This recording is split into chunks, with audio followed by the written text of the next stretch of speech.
thank you all very much for joining us and bringing your spirit guides with you. Okay. Because you don't go very many places without your spirit guide. Can you hear her back? Each one of you has a spirit guide. From the time you were born. Some of you remember being in a crib and seeing a being looking at you. Others of you sometimes wake up in the middle of the night and feel somebody in the room. Others of you may have a thing where you're driving down the road, you know where you're going, and a little voice says, "I'd turn left now." And all of these are signs of spirit guide, guardian angel. And every one of you has one. A guardian angel is different. We each have our own guardian angel. Some people say your guardian angel comes in at the time of conception. Mary, I can't see you. I'm wiggling here, and there you are, and I want to see your smiling face. Some people say that your spirit guide joins you at birth. What we have found is if a baby's guide doesn't join them, shortly after birth, they do not survive. And my guide says that that is crib death. Yes? Is it possible to have more? Oh, yes, we're going to go into that. One guardian angel? Yeah. No, one guardian angel and many spirit guides. Okay. Okay, it's kind of like you have one master and then loads of other spirit guides. I've talked to people who have 140 spirit guides. Okay, so, but know that there's one guardian angel, and that's your master guide. And there, I passed out a lot of material, and you can read it at your leisure. What happens when you have more than one? My master guide is named Ma, short for Mahalaleel. So this morning I said, well, I wonder what I should wear tonight. And Ma said, you need to look professional. Spotted Dove, who is my Native American guide, said, we want you to wear something that is a little bit part of the earth. And Ramon, who is my sleazy piano-playing guy from the local Holiday Inn, said, look sexy, honey. So that's what happens when you've got three guides coming up with what you're going to wear. So I decided, as a wonderful Robert said, it looks Hawaiian. So I'm doing Hawaiian professional, and Ramon can go find somebody else that looks sexy. Sometimes people say, Dottie, you're kind of risque. I said, it's not me, it's Ramon. I never know what he's going to come up with, but he's quick. You have to admit that. So when I met Ma, I was 4 years old, and I was living in a little town called Lancaster, California. It was 1943. I must have been 5. I was 5 years old. 1943. Lancaster is on the desert in Southern California in LA County. What? Drive through as fast as possible. Yes, please do. And here I am, a young girl during the Second World War, and I was in my playhouse, and all of a sudden this man appeared, and he looked very shimmery. Well, if you ever spend time on the desert, and you look across the desert, everything looks kind of shimmery. So that part didn't surprise me. And the fact that he was dressed all in white didn't surprise me. He sat down and started talking to me. I was all alone. Everybody else in my family was either working in the fields or was somewhere, and my grandma was an invalid. So I'm just all on my own, and here's this man, and he came and started talking to me. I was delighted. So he left. I have no idea how long he talked to me, but when he left, I ran in and said, Grandma, guess what? This man came and talked to me. And she said, that's nice, dear. And we lived in the middle of 400 acres. We had peacocks. I don't know if any of you know that peacocks are excellent watchdogs. We had watchdogs. There's no way anybody could have come in and talked to me without my grandma knowing about it. For the rest of my life, that's what happened. I'd say, you know, this guy said so-and-so, and everybody said, that's nice, dear. And until I was in my 40s, and I was working at a company called Tandem Computers as a senior buyer, and a woman came up and says, oh, you have somebody who talks to you. And I said, yes. She said, can he talk to me? I said, I don't know. Ask me questions. So there I am, standing in the hallway. This woman asked me questions. I gave her answers. And I went to lunch. And when I came back, there were 7 people standing in the hallway saying, would you do that to me? I thought, I don't think the management at Tandem are going to be too excited about me doing that. So I opened up a tiny office on Moore Park. Anybody here from the Moore Park days? Yeah. And that's been over 30 years ago. And I started doing readings in the evening and working full-time at Tandem. At which point, after a year and having done 750 readings, I decided maybe I better choose a career. And I decided I would go into doing this full time. And I think you all know what happened to Tandem. It was bought by Compaq, and then it was bought by either Agilent or HP. HP. But it no longer exists. And the wonderful thing about that is that my supervisor at the time, my manager, said, Dottie, why don't you just take a sabbatical? You'll always have a job here. Now, how great is that, to go into your own business with that? And she was one of my clients, and she'd come and see me. So I had a kind of a foolproof way of going into this business. And for many of you who've ever done this business of doing psychic or spiritual readings, you realize it's very, very difficult to have that as your full-time occupation. But for me, it's been doing very well. And so when I talk to people about Ma, I didn't realize until I was 11 that Ma, I thought he was wearing a bandage on his head. But when television came in, most of you don't believe this, there was a time before television. And I was alive then before television. And I was 11, and I watched this guy playing an organ, and he had this thing on his head. And I said to my mom, what is he wearing? And she said, oh, that's a turban. And his name was Carla Pandit, and I was lucky enough to later on meet him. He also played the piano. Oh, he could also play the piano. Yes, he could, and it was excellent. And that's when I realized that my spirit guide, Ma, was wearing a turban. At which point I had to read more about what are turbans and all that, and I said, Ma, are you Sikh? And he said, no. I said, well, why do you wear a turban?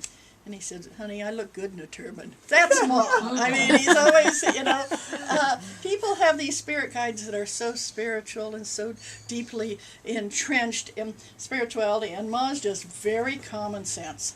And so I think that's one of the reasons that he chose me. One of the things that you're going to find as you start looking into what is this about spirit guides.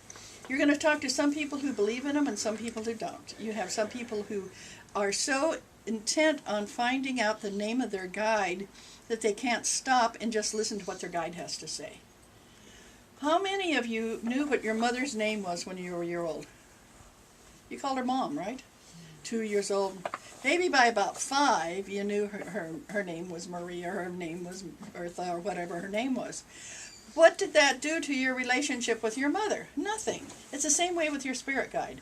You can call your spirit guide, hey you, and trust me, guides are not offended. Why don't you can sign in, Kathleen, and drop $10 in the basket. So what happens is your spirit guide is there and is not offended. Imagine that. This is your best friend in the whole wide world. You cannot do anything, say anything, or in any way get your spirit guide perturbed, and you can even fire them. Say you want to be a dancer, and all your life you've wanted to be a dancer, and you've got a guide who keeps saying, well, you'd make a really good computer salesperson. And you say, I need to have a guide who is on the same page as I am. Bring me in somebody else. And all of a sudden, Baryshnikov is your guide. And you're like, whoa, here it goes. The other guide doesn't say, oh, poor me. They're there to help you. So this is the only time you're going to meet somebody that the only thing they have on their little spiritual path is getting you to be the best person you can be. And think about that. How you get in touch with them is calming down enough to hear what they have to say and not worry, am I going crazy? Somebody says, when you heard a voice in your head and nobody was there, didn't you think you were going crazy? No. I knew that this being was telling me positive, loving things. And if I was going crazy, I probably wouldn't be hearing that, right? And so all of the times that Ma talks to me, he's always telling me loving, spiritual things. And that's one of the things you're going to find. And that's how you know you're not pulling in what we call negative entities.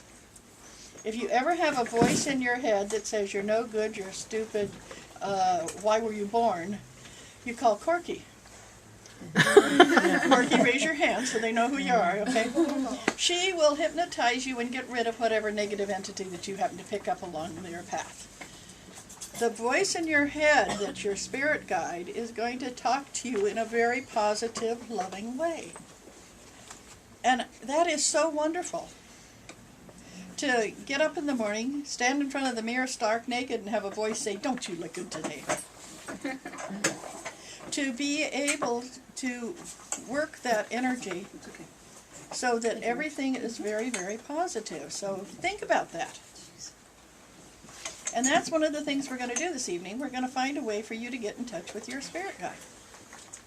So you can have that energy and that entity that's going to be there for you. Now, what else do they do?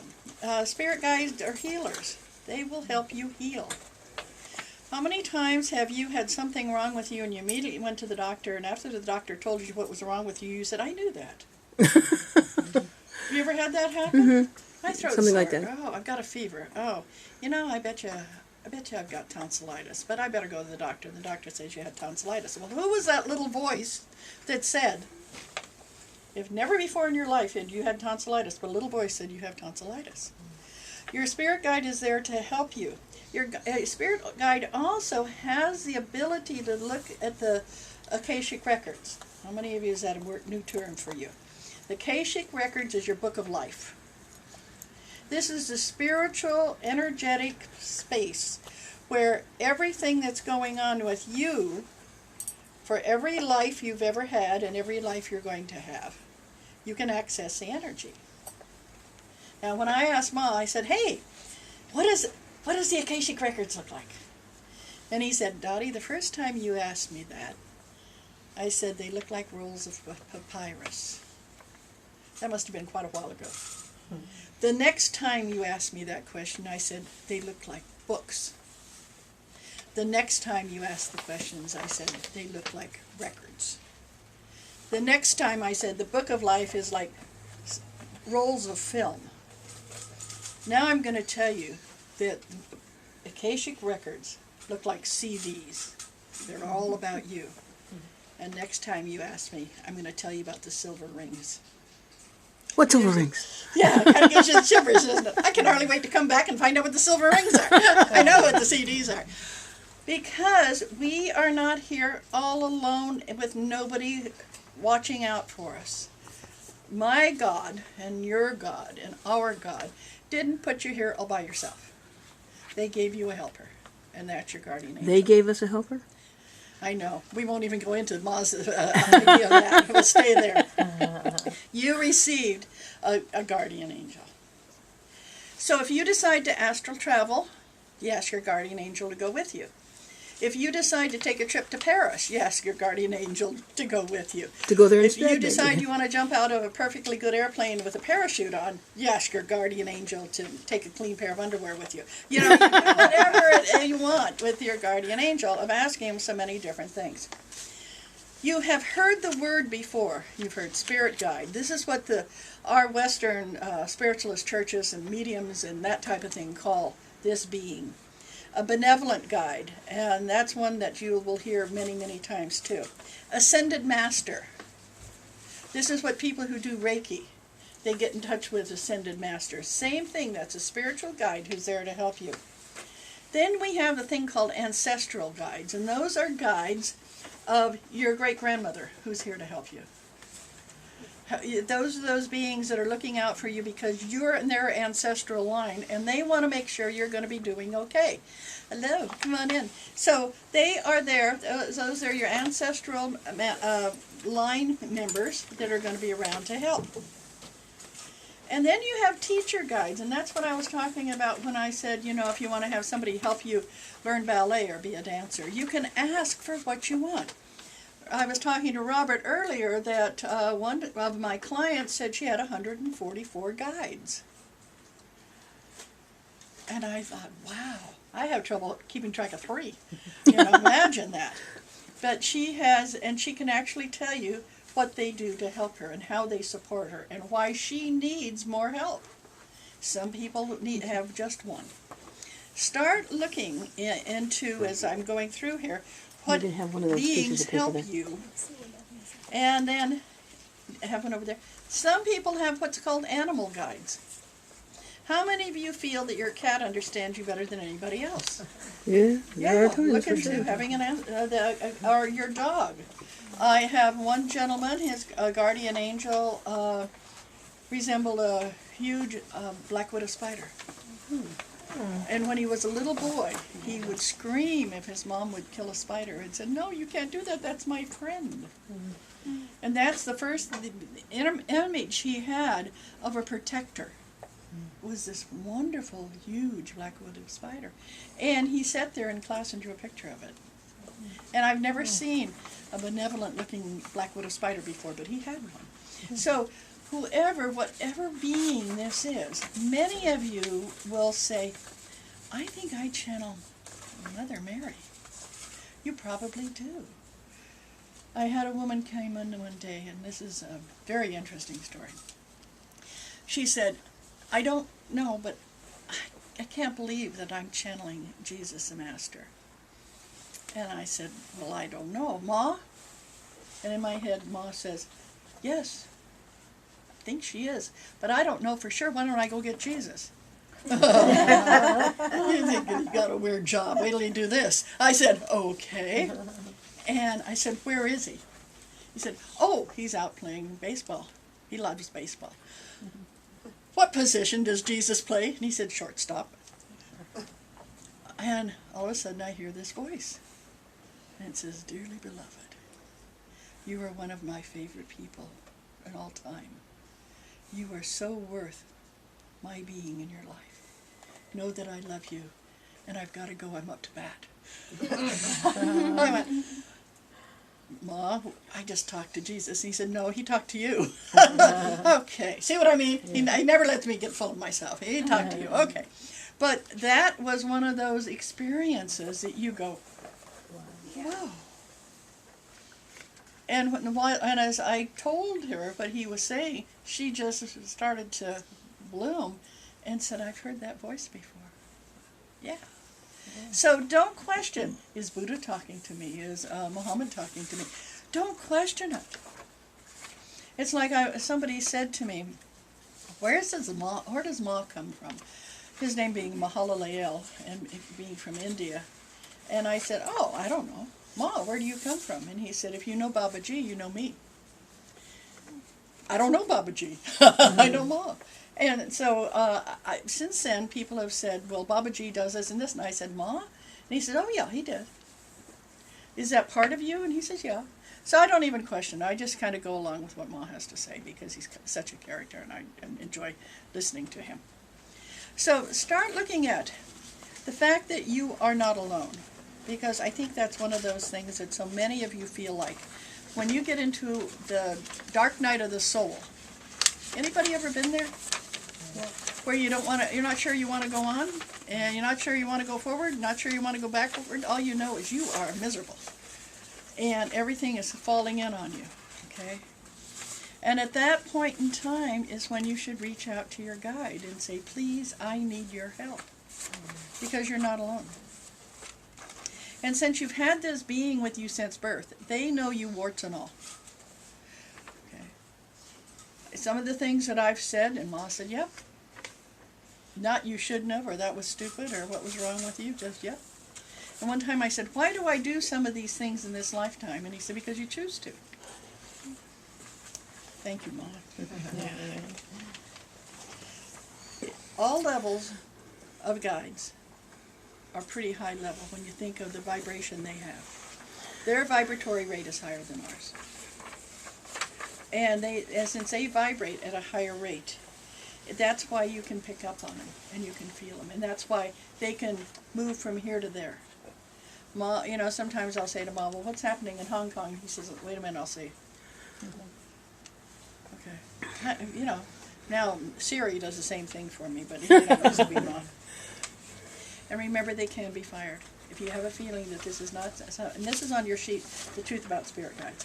If you feel like this is something that you don't want this being because you feel like another one would be better, just ask them to bring in another one. I have some people who say, "I've got a male guide and I prefer a female." Guides are really not one gender or another, just like they're not in body. If your guide appears and the guide is dressed like Pocahontas, trust me, spirit guides do not wear material things. They do that to make you feel more comfortable. Just like if your great-grandmother comes to visit you and she's in spirit, she's not just going to come in as pure energy. She'll probably wear a dress that you were familiar with. And most guides, when they come and they actually appear, that ectoplasm or whatever, they're going to have some kind of clothes on to make you feel comfortable. They very seldom come in a form that's going to scare you. They usually come in a form that is very comfortable. And so sometimes the reason you can't really tune into your spirit guide is because their frequency is so fast. It's like trying to tune into some radio station. And what you have to do is raise your energy up. And the way you do that is releasing all the stuff that's pulling you down. Think of yourself as a hot air balloon that's being tethered by all the negativity that you bring in. And the negativity you bring in is, I'm not okay, the world stinks, the water's bad, and San Jose's too crowded. What are you going to do about any of that? If there's something you can do about it, you stop worrying about it. But if you run into something you cannot do anything about, stop worrying about it and realize that you're alive, and that's the most important thing. Being on the planet right now is what you need to be. And if everything you look at, you say, isn't that wonderful? And then you know what you get called? Pollyanna. I'm called it all the time, but that's okay. How do you speak to your guide? One of the ways is through meditation, another way is through dreams. When you wake up in the morning and you have this, there was somebody in my dream last night. And ask yourself, do I know who they were? Have I seen them before? I suggest every one of you have a small pad and a pen or right beside your bed. For me, my smartphone's not quick enough. You know, by the time I get it turned on and figure out what I'm doing with it in the middle of the night, I'd be better off with paper and a pen and a flashlight. But write down, because the more you get in touch with your dreams, the more you get in touch with your guide, and every one of your dreams. And if you have a very negative dream, what you might call a nightmare or something that's really, really scary, tell your guide, I don't want one of those anymore. Because some of us get more information through fear than we do through love. Think about that. Have you ever talked to people that they go to movies because they like being scared? Yeah. That fear gets their attention. The love doesn't. So if you've started building on that, tell your guide, you know, when you scare me, I know that works for some people, but it doesn't work for me.